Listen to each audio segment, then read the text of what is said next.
rùng rợn phong tục hiến tế phụ nữ cho quỷ hưởng thụ. Hi, rất vui được chào đón các bạn đến với kênh Kỳ Lạ Chuyện. Và đúng như tên gọi, đây là một kênh độc nhất vô nhị số 1 Việt Nam. Và chúng tôi sẽ phát sóng định kỳ vào khung giờ 19 giờ mỗi ngày trên kênh Kỳ Lạ Chuyện. Nào, ngay sau đây chúng ta hãy cùng khám phá nội dung của đoạn video ngày hôm nay nhé. Như các bạn đã biết, hiến tế là một phong tục phổ biến trong các nền văn hóa cổ ở khắp nơi trên thế giới. Điều đáng nói, vật hiến tế không chỉ là các loài vật như trâu, bò, dê, lợn, mà thậm chí còn sử dụng con người là vật hiến.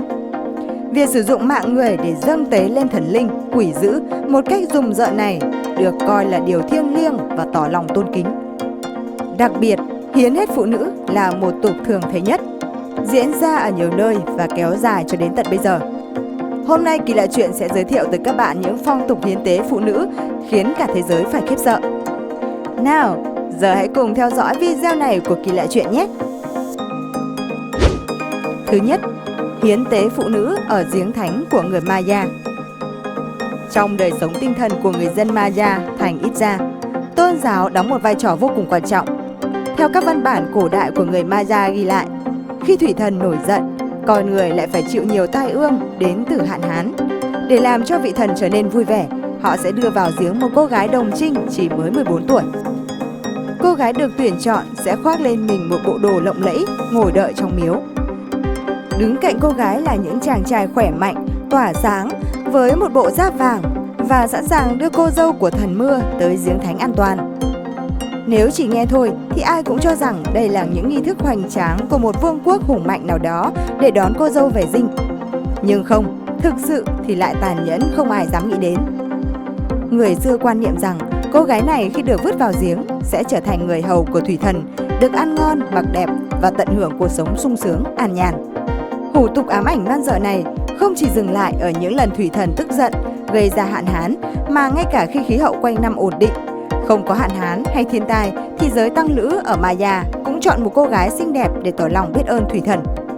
Người dân khắp nơi kéo đến tập trung ở ngôi miếu thần cạnh giếng phép. Ngôi miếu này dài 60 m, cao 30 m, đồng thời trong miếu còn khắc hình của thủy thần, một con rắn có cánh.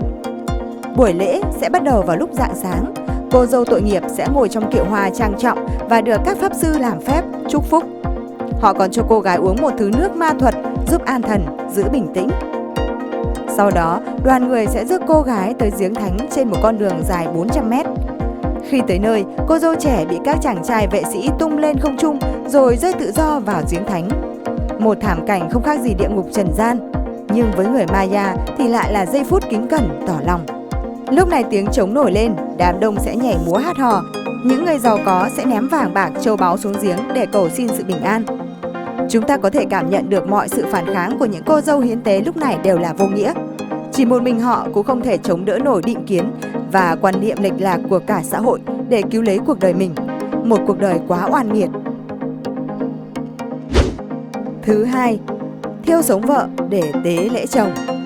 Dường như mọi hủ tục hiến tế kinh dị và quái đản đều được ẩn giấu sau lớp vỏ bọc hào nhoáng. Đó chính là những lý do hết sức hợp tình hợp lý và mang tính nhân văn trong quan niệm sai lệch của người cổ xưa. Thậm chí, cho đến bây giờ, những hủ tục man dợ khiến người ta dựng tóc gáy này vẫn đang tàn nhẫn giết chết rất nhiều người phụ nữ. Sutti hay Sati được xem là buổi tế lễ quái đản nhất thế giới, với nghi lễ sát tế người phụ nữ có chồng chết để chứng minh lòng tôn kính trước sự ra đi của chồng. Đây là truyền thống rất lâu của những người theo đạo Hindu tại Ấn Độ. Truyền thuyết kể lại, tục lệ Sati xuất hiện khoảng 5.500 năm trước. Tuy nhiên, có ý kiến cho rằng nó ra đời từ thế kỷ thứ nhất trước công nguyên, dựa theo kinh sách của đạo Hindu tại Ấn Độ. Người dân truyền tai nhau câu chuyện huyền thoại về thần Shiva và vợ là nữ thần Sati. Họ cho rằng nguồn gốc tục lệ Sati bắt nguồn từ việc nữ thần tự thiêu thân để phản đối cha xem thường và lăng nhục chồng mình.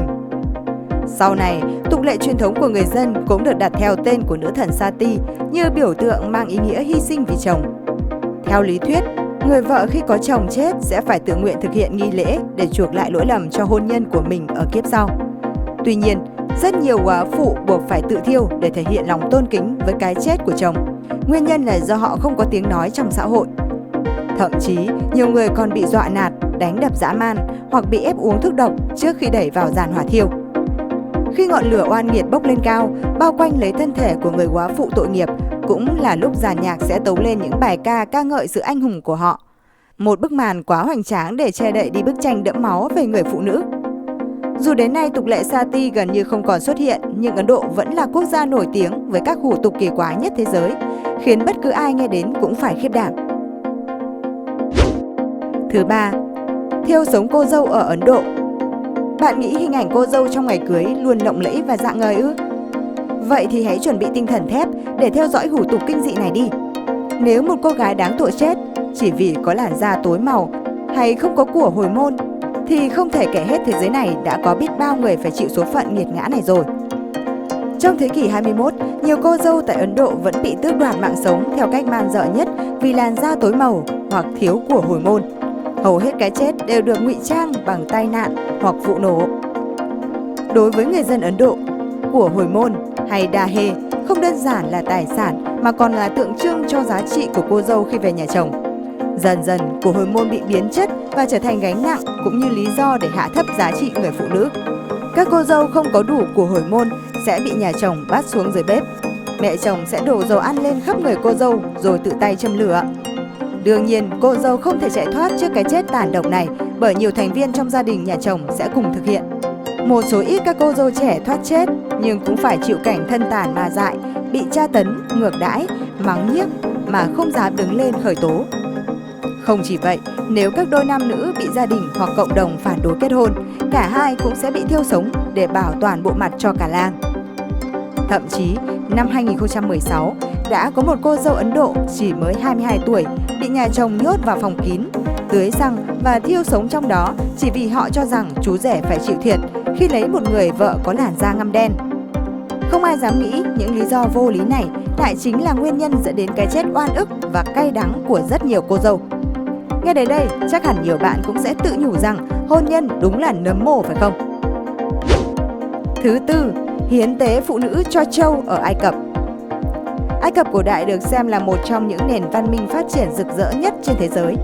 Nền văn minh Ai Cập cũng đã tạo ra những phong tục, tập quán độc nhất vô nhị, khiến con người kinh hãi, mà một trong số đó chính là tục hiến chinh phụ nữ cho trâu. Không phải là thần, quỷ hay con người mà chính là hiến tế cho một con vật. Tập tục quái đản này xuất phát từ phong tục sùng bái thần Kim Ngưu của người Ai Cập cổ. Kim Ngưu vốn là tên dùng để chỉ một loại trâu với bộ lông vằn đặc trưng. Theo truyền thuyết của người Ai Cập xưa, loài trâu này chính là hóa thân của bộ phận sinh dục của một vị thần.